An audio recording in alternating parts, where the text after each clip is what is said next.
Welcome to this SEUPB briefing presentation on the funding call for applications in the investment area of empowering communities. In this short presentation, I will talk you through the key aspects of this funding call, give an overview of how the call will be assessed, and the key next steps. For those of you that are sticklers for EU regulations, the core of this particular investment area stems from the EU policy objective that seeks to develop a more inclusive Europe, implementing the European Pillar of Social Rights. And the specific objective, Article 14.2, in our programme concerns empowering communities, peace and reconciliation. In PEACEPLUS, the investment area 1.2 Empowering Communities is split into three distinct strands. The first strand, 1, is Changemakers, the small grants programme for grants up to €100,000. Features a rolling application process with a deadline of 30th of June 2026. Strand 2 focuses on institutional capacity building, and Strand 3, community safety. This presentation gives detail on Strands 2 and 3.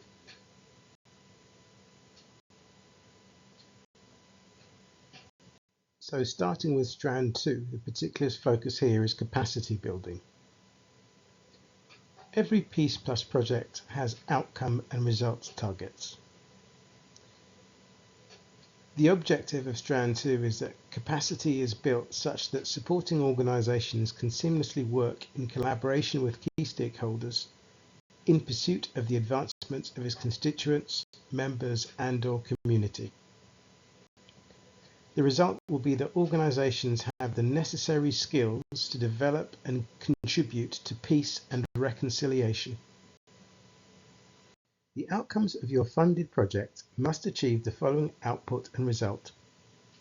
These are the targets across the whole investment areas and is explicitly shared with Strand 1, the Changemakers. Your project must clearly articulate how much of each target you intend to achieve. The output target is a measure of how many organisations you partner with to engage in capacity building projects. The result indicator is a measure of how many organisations will be operating with increased capacity due to your collaborative intervention. Note here, an organisation may or may not be a project partner. Eligible organisations to be counted should be involved in the design, implementation, and/or participation of activities. The anticipated actions are suggestions of the types of action we expect to see as part of your application. The list is not exhaustive. We have suggested 6 areas: skills, finance, growth, investment, procurement, and collaboration. With respect to skills, we're looking at leadership capacity, decision-making, governance, project management, workforce planning, marketing and comms. In finance, financial management and budgeting, forecasting, tenders, grant applications. In growth, business planning, scaling for investment readiness. In investment, cases for support, and investment readiness.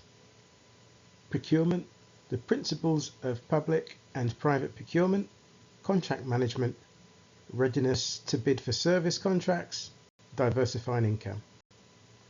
Collaboration, supporting existing or developing new networks, cross-community, cross-border frameworks with respect to peace, prosperity and reconciliation. Strand 3 focuses on community-based safety interventions. So what does community-based safety interventions in this context actually mean? With reference to the objective and results target mentioned in the previous strand, the key objective of this strand is to enable organisations to engage in peace-building activities that contribute to a more cohesive society. The result will be that supportive projects will improve peace and reconciliation within local communities.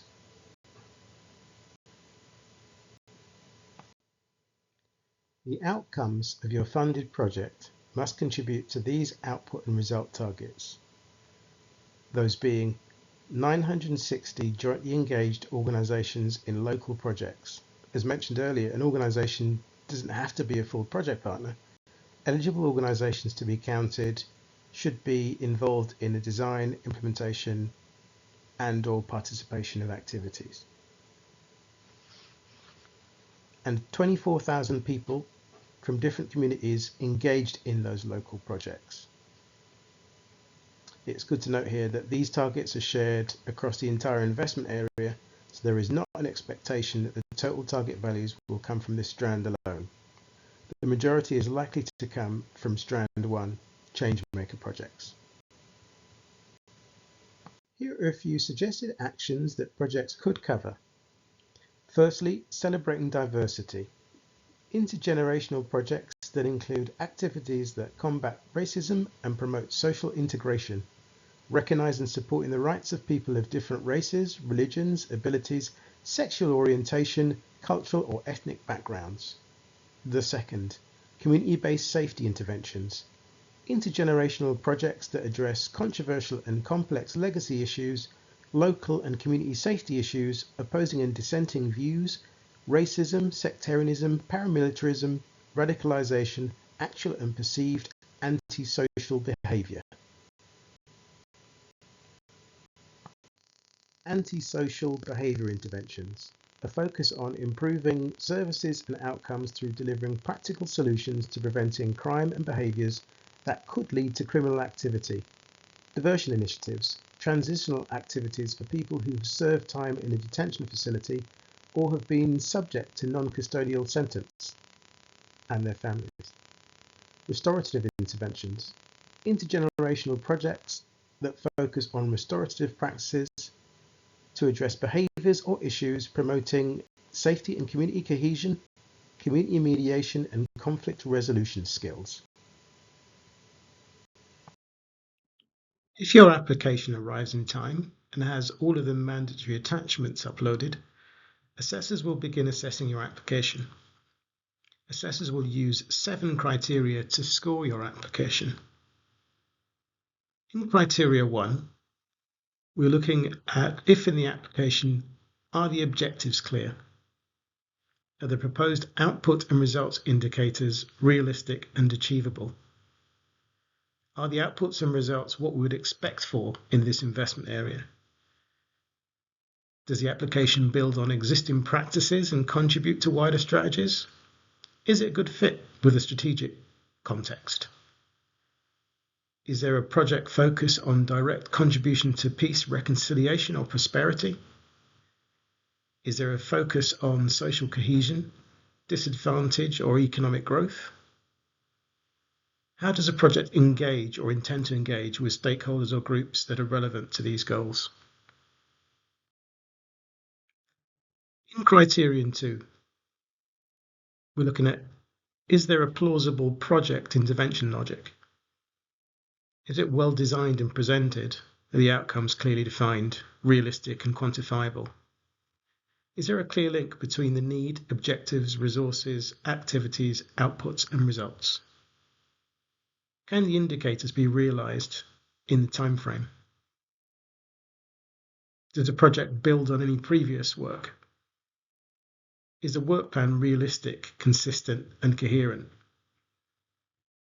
Within work packages, with good objectives, activities, deliverables and outputs, they must be well designed and presented using sound intervention logic. Are there high quality design and sustainable principles showing the viability of project legacy? Is there the use of best practice and/or innovation, monitoring and evaluation arrangements, use of experts, long-term viability? Are there relevant target groups and stakeholders? Have the barriers to participation been considered? In criteria 3, we look at what are the added value does cooperation bring?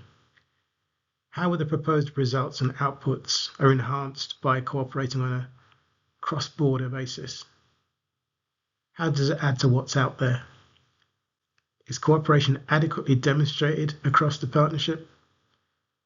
Plans for joined up working across development, implementation, financing, staffing, evidence that implementation of the planned cooperation is achievable? Is there a balance of partners across jurisdictions? Is there a logical division of tasks? A justifiable division of budget? Does the cross-border cooperation add value?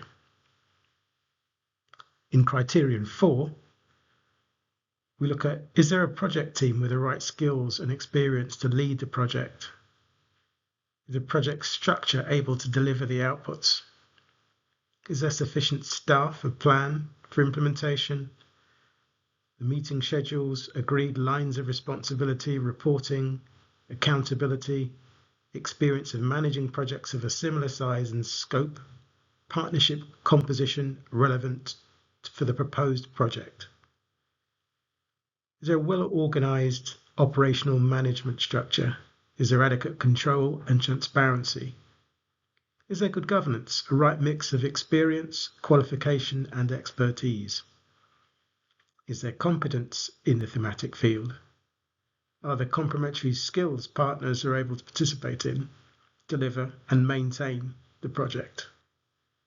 Are there practical arrangements for the smooth implementation, staff supervision and support? Is there a lead-in time for staff recruitment, selected partners with sufficient capacity? For criterion 5, we're principally looking at 4 main things. Is the budget coherent and proportionate? Is there a balanced and realistic financial contribution between partners? Is there good or justifiable balance per jurisdiction? Is the budget used in accordance with the principle of economy? Has a best value for money been evidenced? Are there the lowest costs for what's needed? Benchmark costs where possible. Has an accompanying budget spreadsheet been provided? Is there a detailed, clear and realistic breakdown of costs per year or period in line with the project requirements? Is the budget in line with the principle of efficiency? The quantity, quality and timing of costs, has this been reasoned and justified? Is the budget in line with the principle of effectiveness? Is the intervention additional, i.e. without PEACEPLUS the proposed work could not be done? Are there any sustainability implications, if any? For criteria 6, we're looking at the positive contribution to sustainable development. It's very important to use the horizontal principles guide here. This will identify which specific SDGs, Sustainable Development Goals, you need to evidence in your application. Consider all 17 SDGs and match your project to the goals and make a judgment as to how well each goal relevant to the project is achieved. Consider whether your application should include an environmental impact assessment. For criterion 7, the project must make a positive contribution to and reference the principles of equal opportunities, non-discrimination and good relations in respect of religious belief, political opinion, gender, race, disability, age, and marital status, dependence and sexual orientation. Equally, it must also take positive contribution and reference the principle of equality between men and women, gender mainstreaming, and the integration of a gender perspective. This call will open in March 2026 and will be open for 9 weeks. The anticipated project award for the successful projects will be in the autumn. The call document, available online when the funding call opens, will specify the exact requirements you will need to cover in your application and the available budget. Key support materials such as the Programme Manual and Horizontal Principles Guide is available online now on the SEUPB website and will be published alongside the funding call document upon launch. Essentially, you'll be looking at projects that can fully complete at or before June 2029. The indicative budget overall has yet to be finalised, but anticipated project budgets are likely to be same as in the first funding call in this investment area. That is, projects in the region of between 1 and 2 million euros. Be mindful to ensure that you upload all of the mandatory attachments as specified in the funding call document. Your application is not eligible for assessment without them. The central pillars of Peace Plus is peace, reconciliation and prosperity. This is why all programs must include a cross-community and/or cross-border element. In this investment area, some element of single identity work can be considered, where the focus of this work leads to a cross-community peace or an inclusive outcome. This will need to be clearly and effectively articulated in your application if applicable. It is also important to note that this call has a particular but not exclusive affiliation to organisations serving the voluntary and community sector, but also across the whole of the Peace Programme there are underrepresented groups cited as key recipients. We would particularly welcome applicants from organisations supporting ex-security and service personnel, new communities, minority ethnic groups including Roman traveller groups, traditional cultural expression, and ex-prisoners and former combatants. Thank you for taking note of this presentation. We very much look forward to receiving your applications.